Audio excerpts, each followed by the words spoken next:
Senator Blumenthal, Senator Kennedy.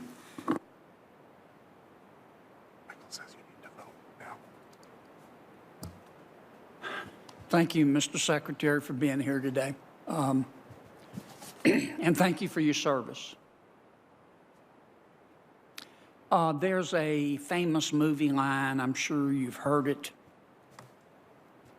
Deserves got nothing to do with it. Deserves got nothing to do with it. And I don't think you deserve to have to be here today to answer questions about immigration. Because I don't think you're calling the shots. I think those shots are being called out of the White House. I think they ought to be here. The people determining our border policy, in your opinion, are they just incompetent, or do they believe in open borders?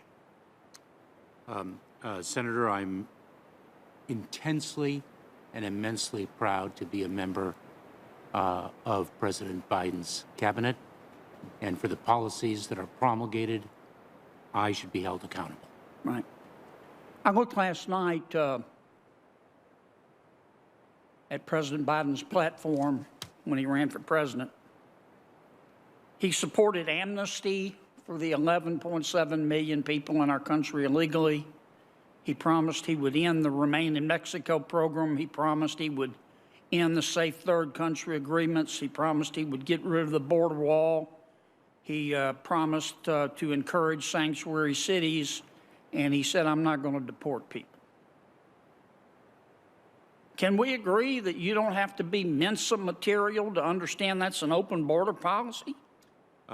Senator, a few of your recitations, if I may respectfully submit, were not accurate portrayals of the president's policy. He did not I looked up his platform last night.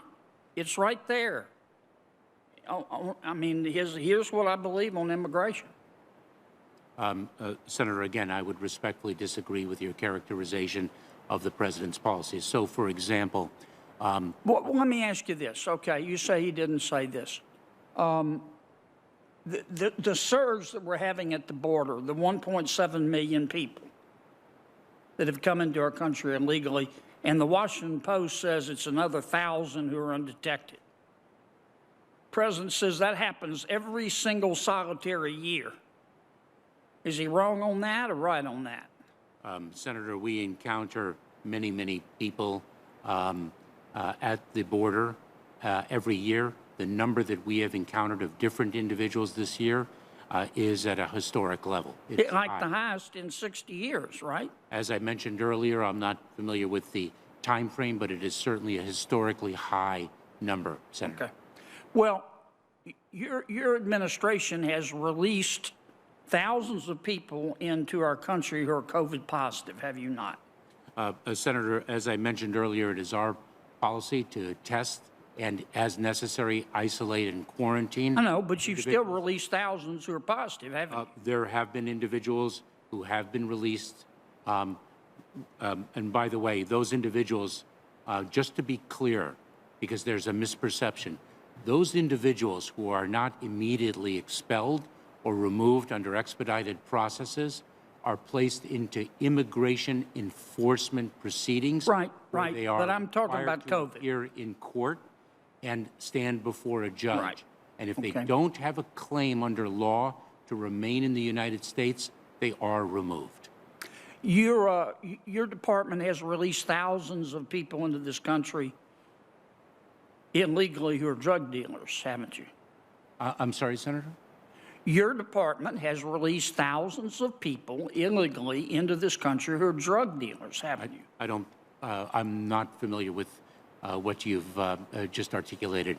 It is our policy that if an individual is a drug dealer and we encounter and apprehend that individual at the border, and the individual poses a public safety threat, and there are not conditions that are available to us to ensure the safety of the American But how do you know if 1,000 a day, according to the Washington Post, are coming in undetected? If I may, just to finish my statement, I'm sorry.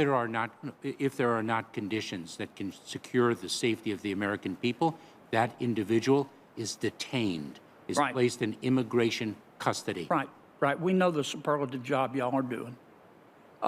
Your department has released thousands of people into this country illegally who have criminal records, haven't you?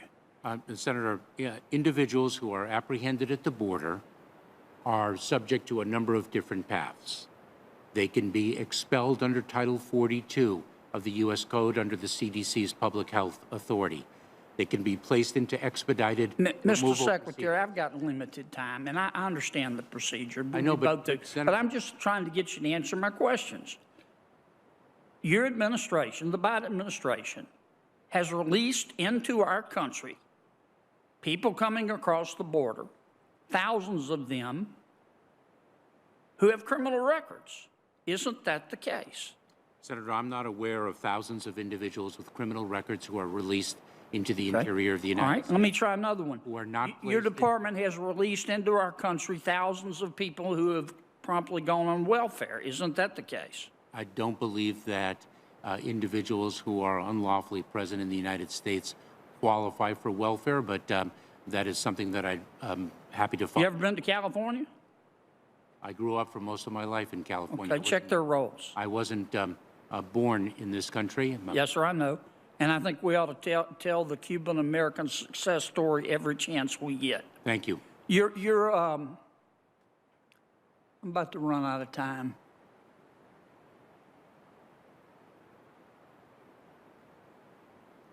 Our Vice President Harris, our border czar, what kind of grade would you give her?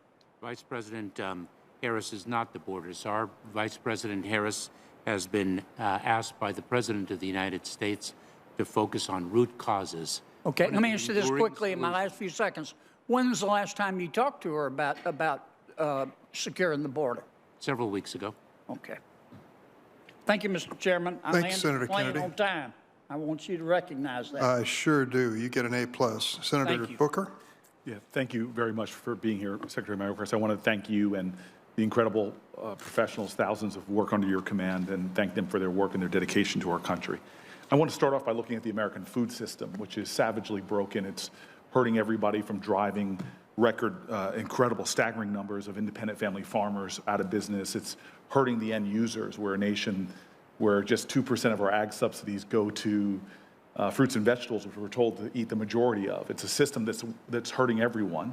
But I want to zero in on what's happening with people who are food workers, many of them who are immigrants, many of them who are undocumented immigrants.